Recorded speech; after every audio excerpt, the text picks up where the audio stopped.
Saludos estudiantes. Esta es una explicación del cuento Una ciudad llamada San Juan y de la importancia de la obra del escritor René Marquet de las generaciones del 40 y del 50. Decimos generaciones del 40 y del 50 porque hay gente que dice generación del 40, gente que dice generación del 45, hay gente que dice generación del 50, pero es el grupo de escritores que publicó después de la generación del 30. Em,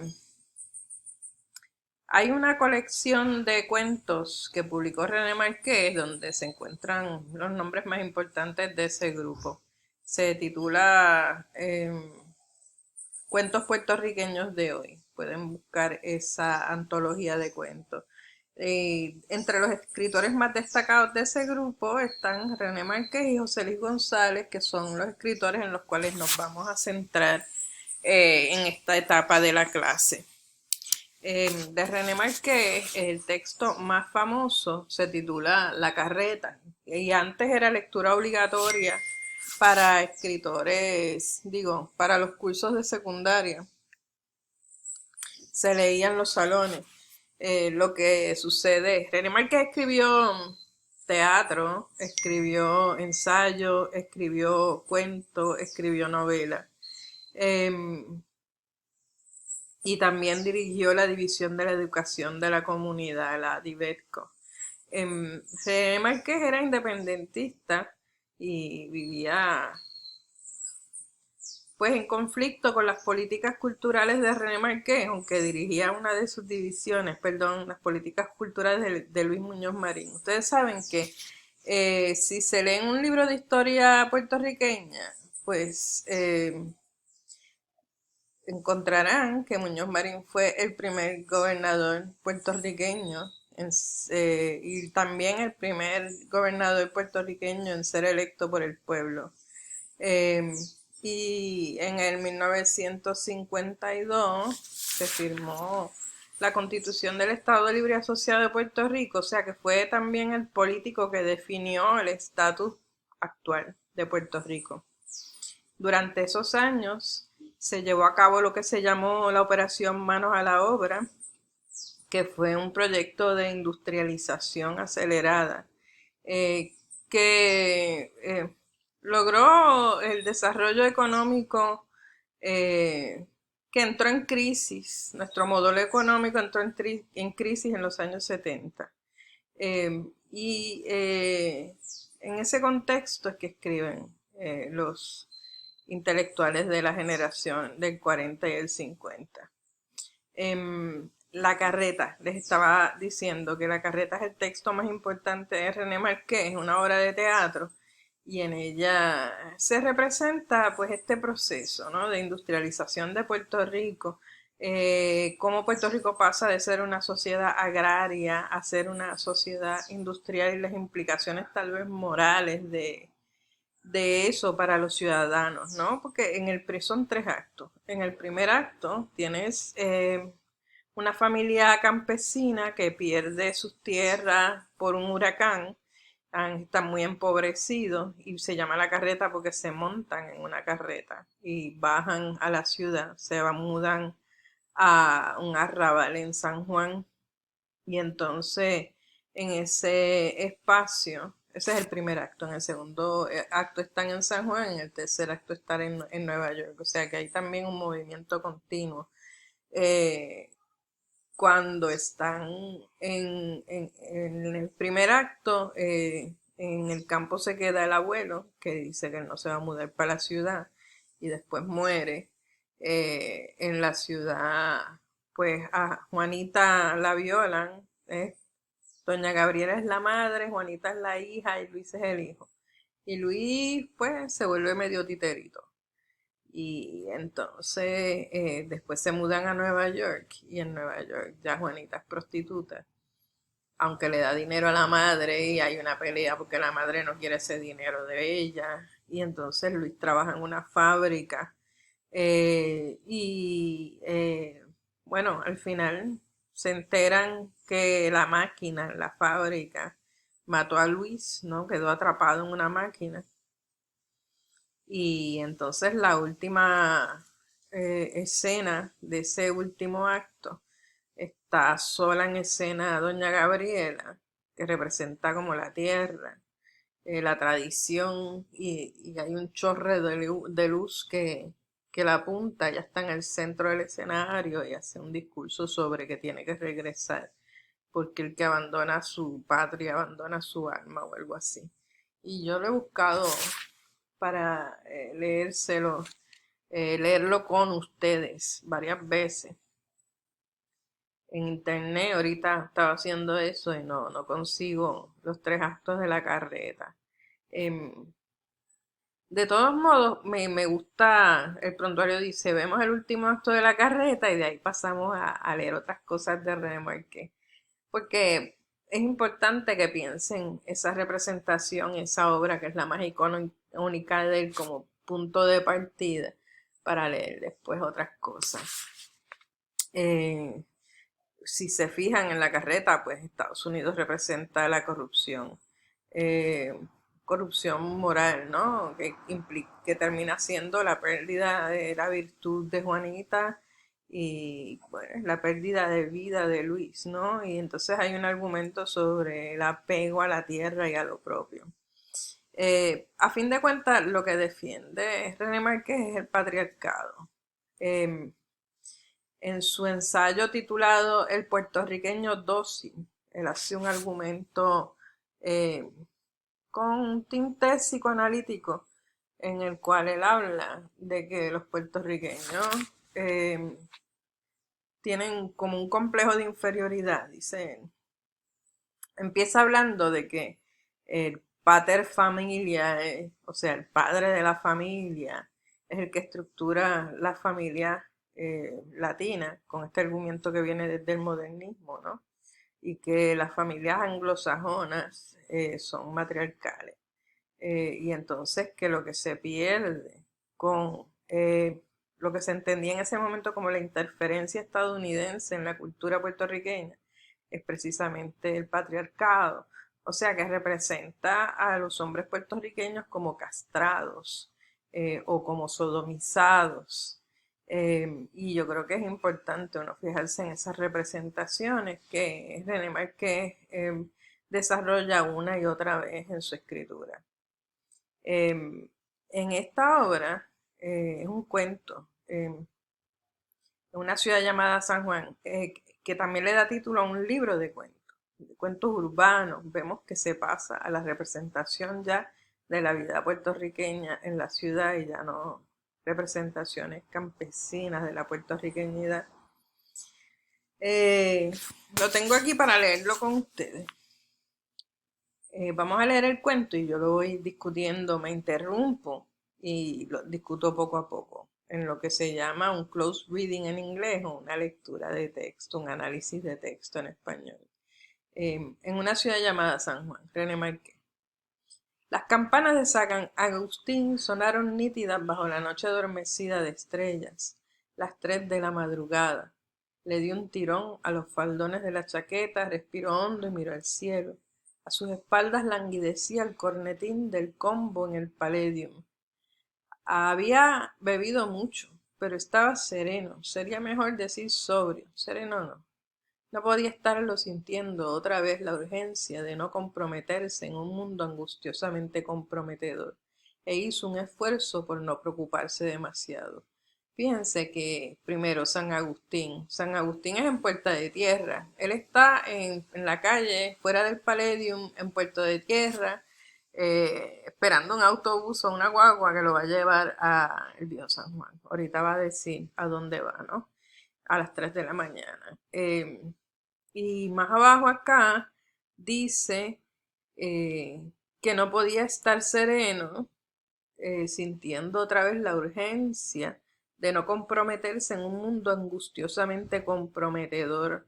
Ese asunto del no compromiso tal vez es una metáfora de Lela, ¿no? De la noción esta de ser y no ser simultáneamente, ¿no?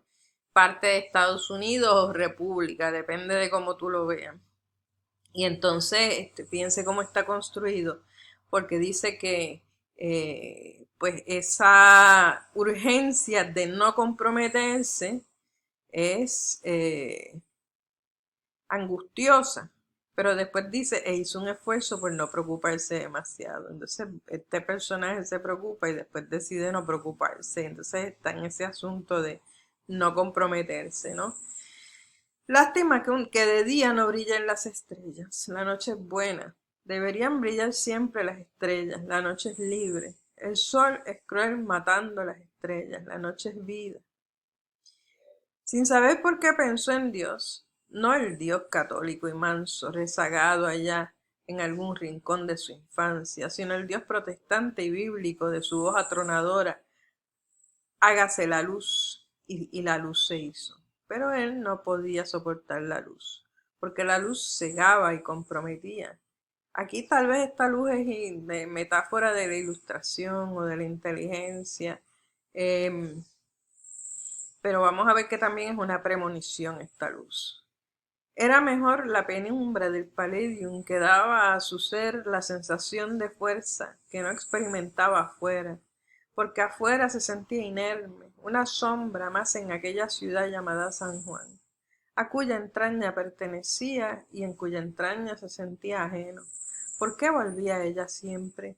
¿Por qué esta peregrinación anual a la ciudad que le acunó y le dio vida y a la cual, sin embargo, de modo irracional no podía considerar suya?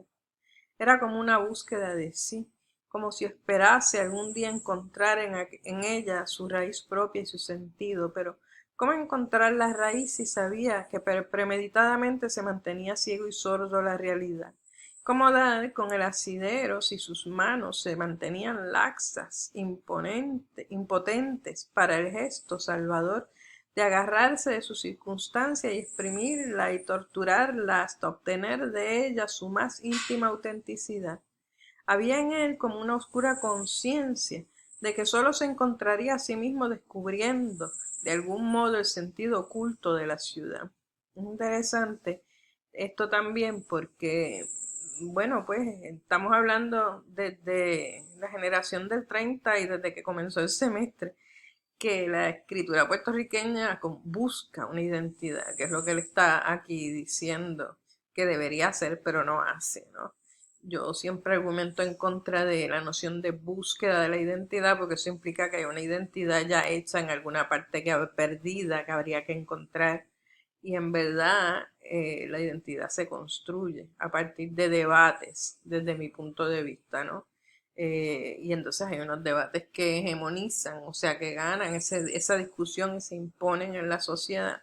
Eh, por ejemplo, vemos la mirada de la puertorriqueñidad como completamente infantilizada, permanentemente construida como laxa. Aquí uso la palabra laxa en algún momento, porque no toma la decisión. O sea, todos los países en la época moderna construyen repúblicas y Puerto Rico ha decidido saltarse ese proceso, ¿no? Esa etapa del proceso de maduración. Entonces las sociedades son como los organismos vivos que tienen infancia, adolescencia, madurez y después ancianidad y muerte, ¿no?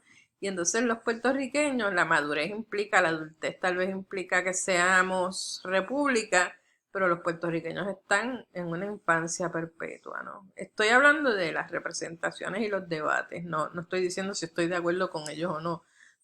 Obviamente no estoy de acuerdo, pero eso es lo que representa este cuento y quiero que lo vean, ¿no? Acá lo que tiene de interesante también es que habla del urbano, como les dije ahorita, o sea que esa identidad cultural que se representaba como campesina en lo que habíamos visto hasta ahora, acá está diciendo que está en la ciudad, ¿no? Em, y esbozaba las interrogaciones: ¿por qué San Juan reía sin querer? ¿Por qué mostraba aquel vacío en medio del bullicio? ¿Por qué había en ella una falla fundamental que no la hacía ser ciudad, verdaderamente ciudad? Fíjense que este tema de la ciudad que no es o que no existe es el tema de toda la escritura de un escritor puertorriqueño contemporáneo que se llama Eduardo Lalo, quien ganó un premio internacional y estuvo mucho en los medios hace poco, el premio Rómulo Gallego, por su novela titulada Simone. Su primera novela se tituló La inutilidad y tiene crónicas también, me refiero a Eduardo Lalo, y en esas crónicas, pues, una se titula ¿Dónde? Con signos de interrogación, y reflexiona sobre eso, ¿no? Si San Juan es una ciudad, si es una ciudad que existe. Y las preguntas rebotaban de San Juan a él, y era él quien interrogaba, no sobre la ciudad, sino sobre sí mismo. ¿A qué precio puede la sombra de un hombre llegar a ser un hombre? Pensaba que quizá era preciso asumir responsabilidades, comprometerse, pero la idea era aterradora y la rechazaba de modo sistemático. Echó a andar. Otra cosa que no dije acá es que el hombre es un migrante, ¿no? Vive en Estados Unidos, lo dice en alguna parte también, y viene a Puerto Rico una vez al año, o sea que él está en Puerto Rico de vacaciones. Sigo. Echó a andar hacia la avenida Muñoz Rivera y una vez más sintió la molestia del revólver. ¿Cómo se las arreglaba su cuñado para cargar un arma sin tener conciencia de la misma? Si vas al Palladium, mejor lo llevas. Últimamente se arma cada lío. Total, él nunca había necesitado usar un artefacto como ese, pero no quiso mostrar agresión alguna a su cuñado. Está bien, lo llevaré. Ahora tomaría el autobús de regreso hasta la Plaza de Colón. Otra noche que terminaba bien, llegaría temprano a la Perla, pero solo a las 3 de la madrugada. Se metería en cama callandito. Era preciso no despertar a los sobrinos. A las 8 estaría en el aeropuerto, solo unas horas más, y otra vez en Nueva York hasta el año próximo. Buena planificación, trabajo en la urbe, vacaciones en San Juan. Bien, aquí lo dice. O sea que va para la Plaza Colón, desde Puerta de Tierra. Y que tiene un alma, dice aquí. Lo dejo ahí. Sonrió al cruzar la avenida Muñoz Rivera. Dormiría de un tirón el resto de la madrugada. En la parada de autobuses esperaba un infante de marina. El alumbrado potente de lámparas de mercurio se tragaba la luz parpadeante de las estrellas. La figura inmóvil del hombre en uniforme hacía resaltar aún más la soledad iluminada de la avenida. Al acercarse notó que tenía un cigarrillo apagado en los labios. ¿Got a match? Estaba demasiado absorto para percibir la brusquedad de aquella petición. Extrajo con ademán automático la cajetilla del bolsillo y, formando una pantalla con sus manos ahuecadas, encendió el fósforo. Luego lo acercó solícito al rostro del extraño, mientras el otro encendía. Tuvo una súbita sensación de incomodidad. Conocía aquella cara, de pronto lo supo. En la casi oscuridad del salón del baile del Palladium, el hombre que había intentado arrebatarle su pareja lo recordaba junto al bar, al pie del gran diablo rojo pintado en la pared. En fin, un incidente sin importancia, pero ahora su mano temblaba ligeramente y la llama del fósforo llegó a rozar la barbilla nítidamente afeitada. El otro echó la cabeza hacia atrás. Never speak.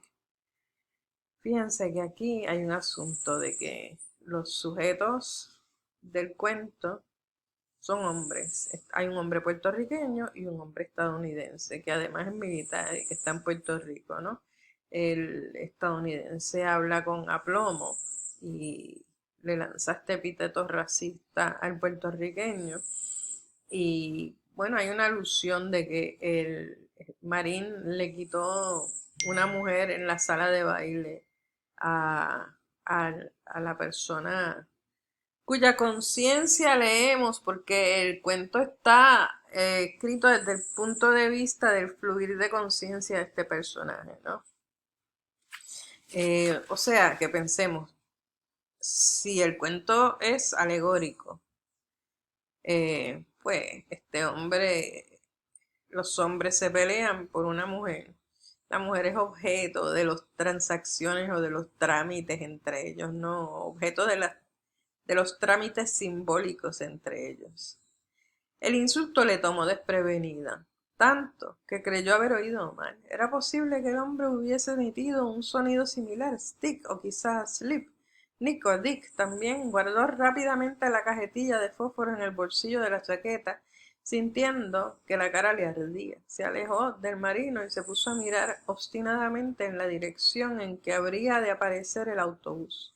Pero era estúpido, la avenida estaba desierta, el autobús no aparecería más pronto porque él mirase en aquella dirección. Necesitaba concentrar en algo. Y pensó en el rostro infernal de aquel diablo rojo pintado en la pared del Palladium. Sin embargo, la figura diabólica del mural estaba ya relacionada con el marino rubio. Hizo un esfuerzo y rechazó la imagen. Resultaba imposible no pensar, o sea que el marino rubio es el marino rubio es el diablo. Y entonces está la alusión a las estrellas acá arriba, que como que insiste con ellas. Si de momento menciona aquí a Dios, las representaciones de René Márquez también tienden a escribirse desde la religiosidad. Hay como una representación de que hay un orden divino con el cual no se puede negociar. Y ese orden divino pues no quiere el cambio cultural que implica el pasar del patriarcado al matriarcado, eh, que él relaciona con la cultura estadounidense, ¿no?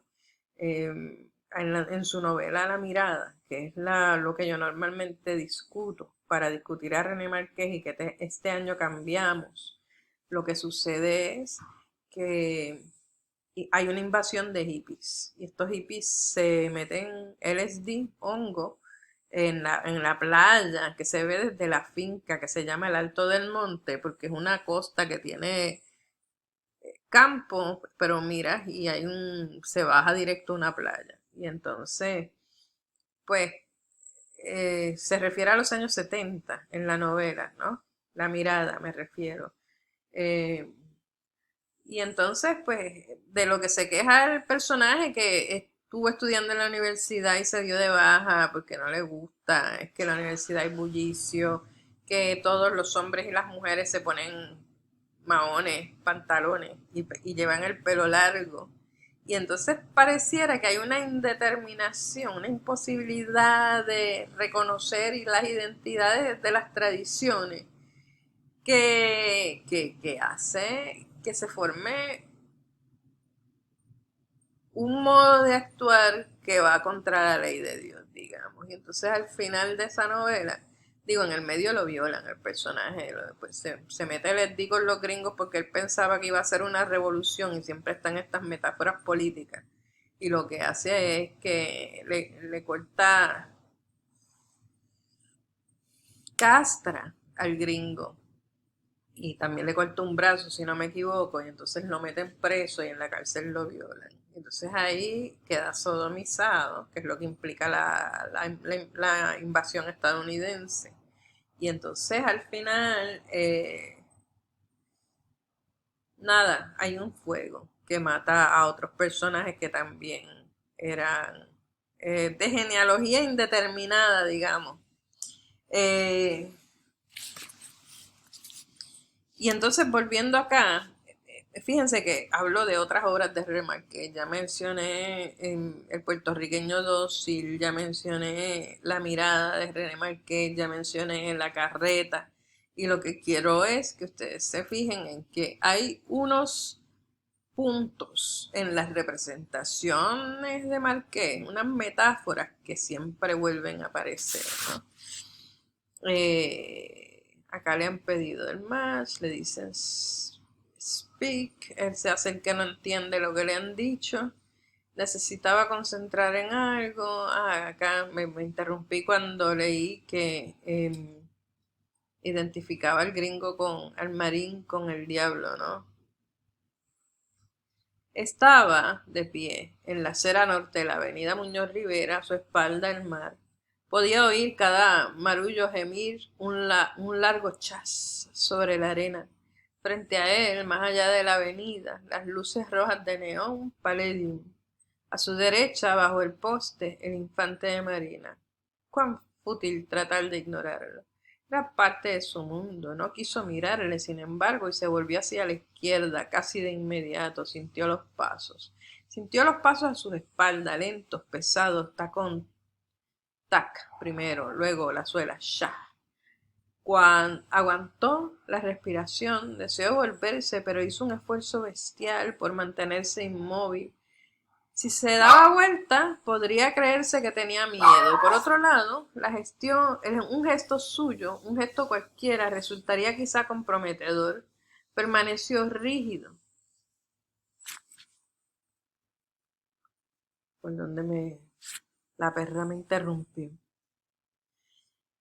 La mirada perdida en el vacío, los nervios como radares múltiples. Tac, sha, tac, sha, tac.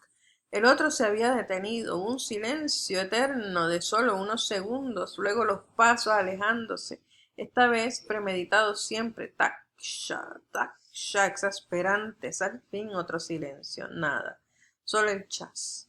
Luego de los marullos sobre la arena. Largo de los marullos sobre la arena. Pero sabía que estaba allí otra vez bajo el poste y el autobús no llegaba. Hizo un nuevo esfuerzo por concentrar su atención en algo lejano, ajeno a la figura suya. Presencia silenciosa pesaba tanto sobre su nuca. Echó una mirada en derredor y descubrió, muy cerca de él, clavado en el césped que bordeaba la acera, un pequeño letrero amarillo. Las letras eran negras, leyó rápidamente Federal Property. De primera intención no le encontró sentido a aquello, pero luego comprendió el césped era propiedad federal, también la playa y a sus espaldas, en cambio, la acera era propiedad insular. Volvió a pensar en términos geográficos e imaginó, como en una vista aérea, la isleta de San Juan y entendió por vez primera algo que jamás se le había ocurrido. Fue como el chispazo de una revelación. Su ciudad estaba sitiada. La Puntilla, Isla Grande, la Aduana, Casablanca, El Morro, San Cristóbal, allí toda aquella costa donde los marullos reventaban para morir en la arena con un largo y manso chas, y el césped Federal Property. Casi sin proponérselo dio un paso atrás y no pudo menos que sentir una sensación extraña, porque ahora él, como un coloso de la edad heroica, pisaba simultáneamente dos mundos, el césped y la acera, y la avenida desierta. El autobús no llegaba. Entonces fíjense que habla de que él es como un coloso de la era heroica. Acá hay otra preponición. ¿Qué será el coloso ese, no? Lo que está diciendo es un coloso, un gigante, ¿no? Que está parado en dos mundos simultáneamente porque pisa el césped y la acera, ¿no? Acá en este párrafo hay mujeres que están saliendo del Palladium, eh, y le molestó que el hombre déjenme ver, oh, ok, casi simultáneamente percibió otro sonido, era inconfundible. Sin embargo, no pudo menos que dar la vuelta para cerciorarse. En efecto, era eso. Sintió una mezcla de rubor e indignación. ¿Por qué? Al fin y al cabo, no era el acto en sí, pero el lugar. Detrás estaba la playa en penumbras. Hubiera podido, de todos modos. Era la actitud. El infante de Marina estaba en el borde del césped y desde allí orinaba ruidosamente sobre la acera. El chorro era ya un torrente que bajaba por el concreto, amenazando sus pies. Las mujeres del Palladium se acercaban y sentía el chorro escandaloso, irritante, el caudal extendiéndose, avanzando hacia él, más próximo, más próximo. De pronto el hecho pequeño y específico fue transformándose a sus ojos en algo monstruoso, hecatómbico, como si una fuerza arrolladora hubiese invadido la ciudad e intentase arrasarlo todo, todo. O sea que lo iba a tocar el orín del marín y entonces eso era una catástrofe, ¿no? Pero lo dice en términos metafóricos. Y otra vez, piensen que el hombre se sacó su miembro y está orinando desde la parte estadounidense a la parte puertorriqueña. El caso es que el hombre decide decir algo. You shouldn't do that there, advirtió en voz que quiso hacer reposada mientras retrocedía para salvar sus pies. El infante de marina sonrió acercándose a él. Who cares? Y de modo imprevisto, sin motivo, sin lógica, las dos manazas se alzaron al unísono. Who cares about nothing in this fucking city? Los labios inexplicablemente sonreían, y las dos manazas fueron a entregarse en la cara color canela. Estregarse, perdón. Es importante, porque él estaba orinando, tú puedes suponer que se estaba agarrando el miembro con esas mismas manos y que sin lavárselas le estrujó las manos en la cara. O sea que otra vez es como una sodomización, ¿no? Es una violación metafórica, lo están violando al personaje. Entonces, pues en la escritura de René Márquez hay mucha insistencia sobre este tipo de metáforas, ¿no? Y entonces, jamás había experimentado un desgarrón tan espantoso. Era como si de súbito un ser terrible le hubiese arrancado de un tirón todos sus atributos humanos. Está describiendo una violación, ¿no? Y le pareció que en efecto una fuerza avasallante estaba ante él, clamando por la destrucción de su ciudad, por la suya propia, intentando convertirla en materia infrahumana, lo está deshumanizando, ¿no? Y entonces instintivamente su mano izquierda había rechazado la agresión, empujando brutalmente el cuerpo de este diablo rojo, dios destructor, mientras con ademán simultáneo, absurdamente pueril en su automatismo, la mano derecha buscaba el pañuelo para limpiar el rostro afrentado. Sus dedos, en el bolsillo donde guardaba el pañuelo, tropezaron con algo duro y frío. Suave al tacto, sin embargo frío y duro como es el mineral, aunque no percibió tanto su frialdad ni su dureza, porque él también en el instante mismo del contacto con el objeto se sintió objeto, duro y frío, mineral, en fin. Por eso cuando las manzanas inmundas se alzaron de nuevo para completar la destrucción, perdón, Manasa, la suya, la de San Juan, su mano, la suya propia, dura y fría bajo la luz potente de las lámparas de mercurio, produjo aquel ruido espantoso que era igual al que produjera Dios, el soberbio y tonante, cuando dijo, hágase la luz. Aquí hay una luz, ¿no? La luz que produce el disparo. El mismo ruido de espanto metafísico que estremecería al mundo cuando Dios, el triste y melancólico, sopló sobre un puñado de barro y murmuró acongojadamente, eres el hombre. Y ante el ruido de la mano mineral, el dios diabólico trocóse en fardo y doblóse en dos, cayendo la parte superior de su cuerpo sobre la grama, porque ahora roja, y la parte inferior inmunda, con su indecencia al aire sobre la cera gris. Em, Nada, el puertorriqueño este cuando le tocaron la cara con las manos eh, no contaminadas, las manos contaminadas, disculpen, pues sacó la pistola y disparó. Él vio el cuerpo inerte iluminado por los faroles de un autobús largamente esperado y supo que su mano era de nuevo humana porque estaba temblando, o sea que ese disparo lo humanizó. Y la sintió empapada en sudor y a sus oídos llegó el taconeo de dos mujeres que huían despavoridas. Y es interesante porque él se molestó arriba porque había unas mujeres saliendo del Palladium y estaba el marín orinando de la parte estadounidense a la parte puertorriqueña, a la vista de todos, ¿no? O sea que está otra vez como defendiendo el honor de las mujeres, ¿no? Y su conciencia percibió la totalidad del hecho. No era ya objeto, no era cosa mineral o vegetal, no era animal siquiera, de pie entre el mundo de la playa y el mundo de la avenida, era irremediablemente un hombre de pie frente al sentido revelado de su ciudad, y un autobús jadeante que ha detenido su marcha, y una ruta única marcada en el costado sangrante del autobús. Este asunto del autobús me deja curiosa, porque él está esperando el autobús que no llegaba, pero son los medios de transporte, era la carreta cuando venían del campo, acá es el autobús que ha detenido su marcha porque llegó a la parada.